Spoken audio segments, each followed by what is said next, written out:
Hello दोस्तों।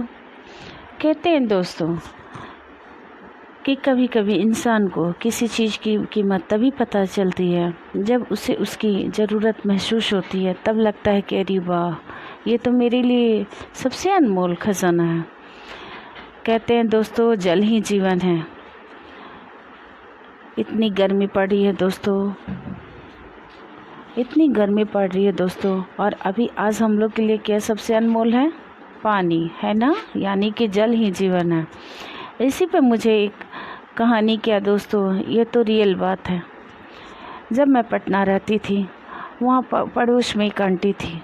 उनके बच्चे पानी इतना वेस्ट करते थे, इतना वेस्ट, ये देख के मुझे बहुत कभी कभी को मैंने अजीब दुख भी होता था कि देखो इनके बच्चे कितना बर्बाद करते हैं। लेकिन कहते हैं ना कि कभी कभी अच्छा एडवाइस यानी कि राय दो तो उल्टे आपको चार सुनना भी पड़ता है। एक दिन उनके बच्चे ऐसे ही पूरा नल खोल के कभी पानी उधर फेंक रहे हैं, कभी उधर फेंक रहे हैं, मस्ती कर रहे हैं। ये देखकर मुझे बड़ा अजीब लगा, बहुत दुख हुआ। तो मैंने कहा, उस आंटी से कहा, आंटी आपके बच्चे जो इतना पानी वेस्ट कर रहे हैं तो आप क्यों नहीं मना करती? तो उसने ऐट के कहा, तुम्हारा क्या जाता है, तुम अपने काम से मतलब रखो। अरे हम अमीर लोग हैं, हमारे बच्चे पानी बर्बाद करे या खाना बर्बाद करे या बिजली बर्बाद करे, तुम्हें इससे क्या? मैं कुछ नहीं बोली। कहते हैं ना दोस्तों, अगर अगला चार सुना दे तो कहते हैं कि जो सहता है वही लहता है, चुप रहने में ही भलाई है। क्योंकि कृष्ण जी भी कहते हैं, मूर्खों के आगे बखान नहीं करो, है ना दोस्तों। तो सोची कि इस आंटी को राय देना ही भैंस के आगे बीन बजाए भैंस रहे पगुराई वाली कहावत है। चुप रह गए। देखिए दोस्तों, हालात क्या होता है। कुछ दिनों के बाद, जून का महीना था, काफ़ी गर्मी पड़ने वाली थी। अचानक उस मोहल्ले में बिजली ही क्या हुई, अचानक चली गई। और वो भी 4 दिनों के लिए बिजली चली गई। वो तो मेरे यहाँ चापाकल भी था दोस्तों। हम लोग तो आराम से, या जिनके पास चापाकल भी था या जिनके यहाँ नहीं भी था, उनका बिहेव सही था, वो लोग ले जाते थे पानी। मेरे क्या बगल में भी था। लेकिन जो अमीर थी उनको तो अपना ईगो प्यारा था कि मैं क्यों किसी के चापाकल से लूँ।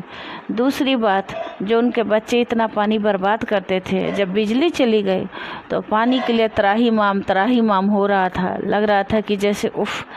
उसके बाद वो आंटी घर से निकली बेचैन होके, उनकी अमीरी गई हवा खाने।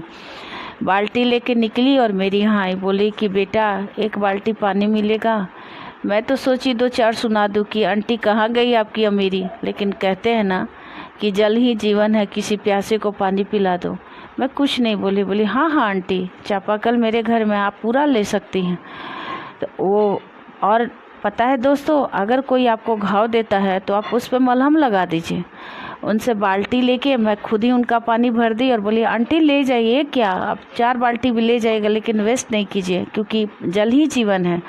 सोना बिना हम रह सकते हैं, लेकिन पानी बिना, भोजन और पानी बिना नहीं रह सकते। तो वो फिर हाथ जोड़कर बोली कि बेटा मुझसे बहुत बड़ी गलती हो गई, आज मैं समझी। पता है अभी तक नहीं अंकल ब्रश किए हैं, न एक गिलास पानी है। तो मैं बोली कि आंटी कभी कभी अपने से छोटों का भी बात मान लेना चाहिए। और आपको पता है ना, आपके घर में अभी तो लॉकर में बहुत सोना पड़ा हुआ, लेकिन वो काम देगा नहीं बेटा नहीं। देखो ना, पानी बिना बच्चे त्राही त्राही कर रहा है।